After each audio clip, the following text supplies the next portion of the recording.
What's going on, everybody? Welcome back to my YouTube channel. Today I want to talk about something that's very important, and that's going to be my experience in this whole YouTube startup thing as a beginner.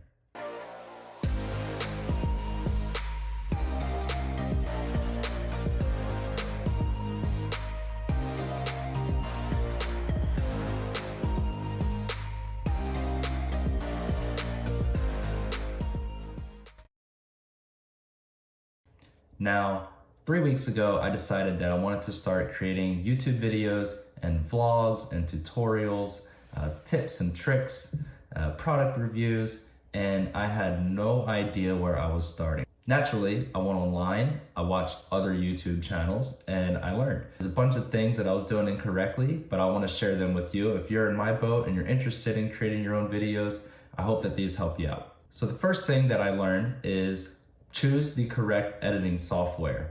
Now, when it comes to editing software, there's a lot of different options out there. Anything from it being free all the way up to you having to pay about $300 a year. In my experience, I've learned that there's a sweet kind of middle of the road area for your software, and you got to choose which one that you need. So if you're a beginner, I would suggest picking a software that's on the lower end.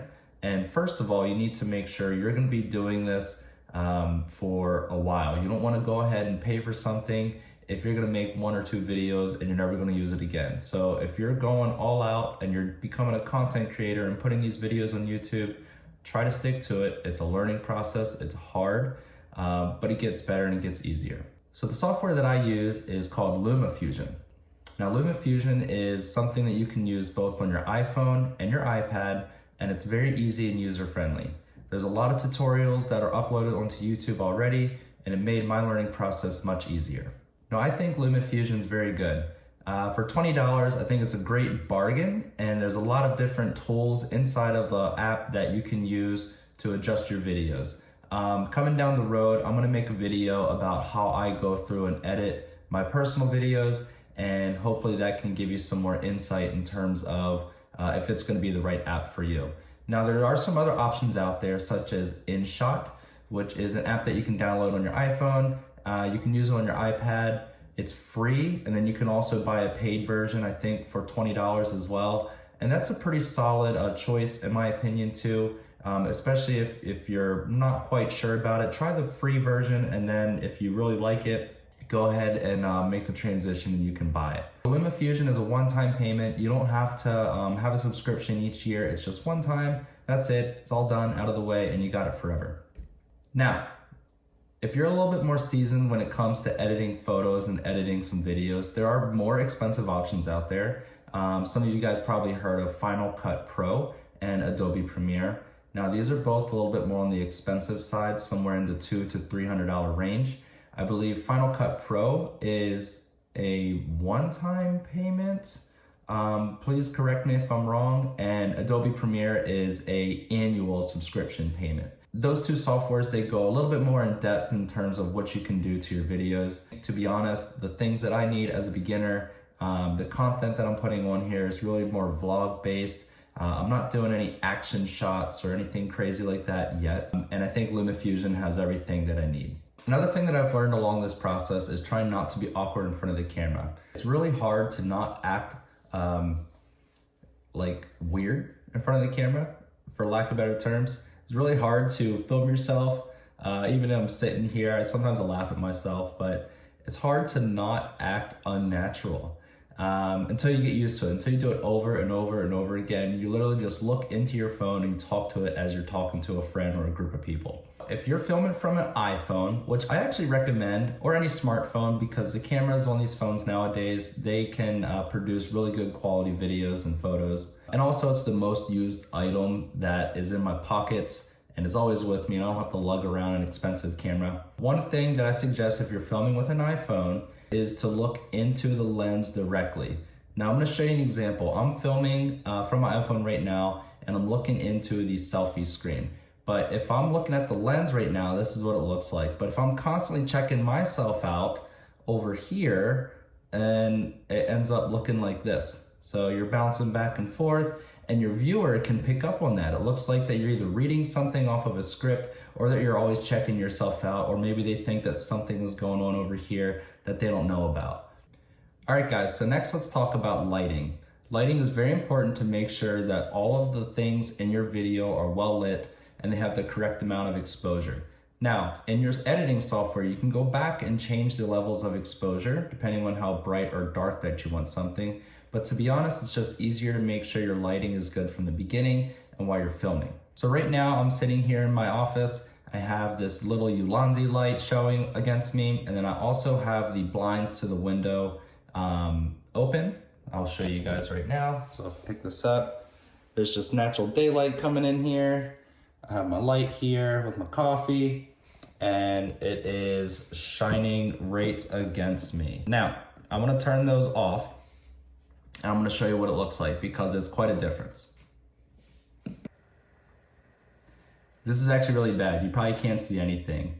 My face isn't lit up. I turned the light off. I closed the blinds to the window. I was actually using a little bit of my computer screen as a light. So use the things that you have. If you're a beginner and you can't afford a $35 light, sometimes just sit there in front of your computer and turn a big bright white screen on, and sometimes that's enough to light up your face. But you can see right now the features of my face are all dim.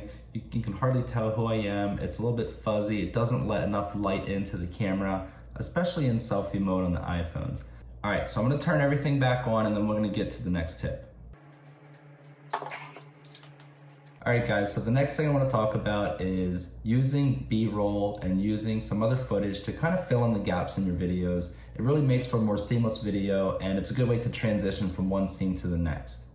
For those of you who don't know what B-roll is, it's basically a sequence of shots that you take on your camera or your iPhone, and it can be anything from just filming macros of something or nature, a slow motion effect of something happening, maybe someone walking or the sky or a bird flying in the sky, and make sure that it's relevant to what you're doing in your video. For example, if I'm sitting here and I'm talking to you about my experience creating a YouTube channel, I'm not gonna upload just a random B-roll clip in between this scene and the next one of a bird flying in the sky. It makes no sense. I'm sitting here in my office, I'm talking about my experience, and that scene has absolutely nothing to do with what I'm doing in here. Another thing that I recommend, make sure that there's a little bit of depth in your shots. So right now I have my camera on a tripod, and it's actually sitting just slightly behind my computer.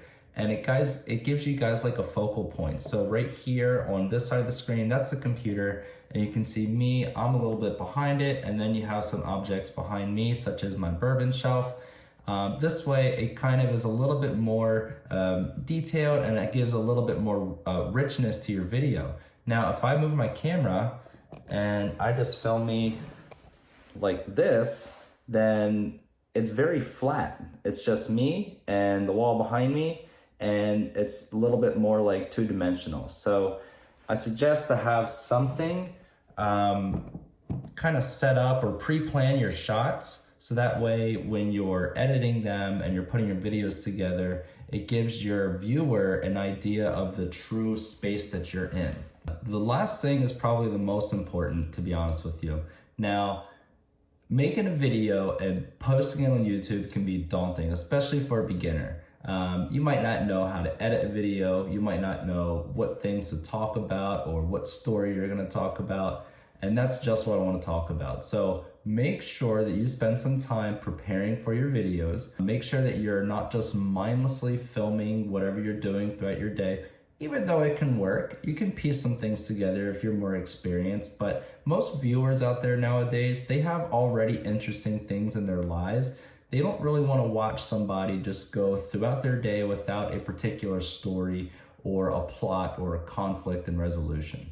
3 parts to a vlog or a story, if you're uploading something to YouTube, is going to be a plot, a conflict, and a resolution. It's 3 stages. I'm going to give you some examples. So let's say if I were to go down to the lake and I just filmed kind of mindless me of me leaving my house, getting to the lake, maybe I put some B-roll in there of the water and some trees and stuff. And then I come home and I'm like, yep, that was a great time. I'm gonna do it again next week. That's really boring and it's not interesting. And I really think people can do a better job than that. So if I were to go back, let's say I went to the lake, I need to really kind of pre-plan and think of what are the potential things that could happen at the lake that I could use as a conflict or to thicken the plot, so to say. So for example, if I go to the lake and let's say I am going jet skiing for the day with some friends, maybe the jet skis were a little bit too fast and I couldn't handle them. Maybe I fell off the jet ski. Maybe I went to the lake and there's a beach there and the area was just ridiculously crowded and I had to relocate to another area. These little things make your story much more interesting versus just mindlessly filming. In addition to making videos, I think that you need to plan your video sequence in different stages. So a beginning, a middle, and an end. And within each of those three parts, try to break them down into different scenes. If we can break things down a little bit, we can kind of make it a little bit more fine-tuned. For example, let's say I'm at the lake again and I'm making a scene about the jet skis. Okay, so this is probably going to be in the middle of the video. You will want to kind of prepare and plan to film your whole experience with the jet skis. So maybe walking up towards the jet skis, maybe some B-roll of you kind of filming slowly around the jet ski, maybe some films of you in the water. Maybe if you catch something, let's say you fall off a jet ski or you have a buddy filming for you.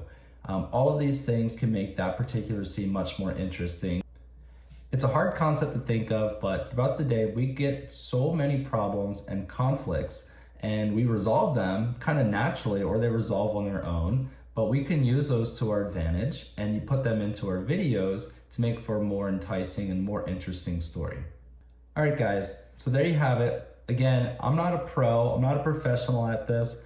I have a little bit of experience, but hopefully these tips can help you out if you're interested in creating your own channel and putting up your own content, because to me, they've made it a lot easier and better to understand the details that's involved.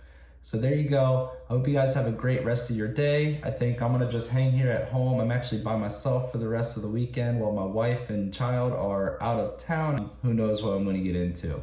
Take care, I'll see you guys in the next video. Peace.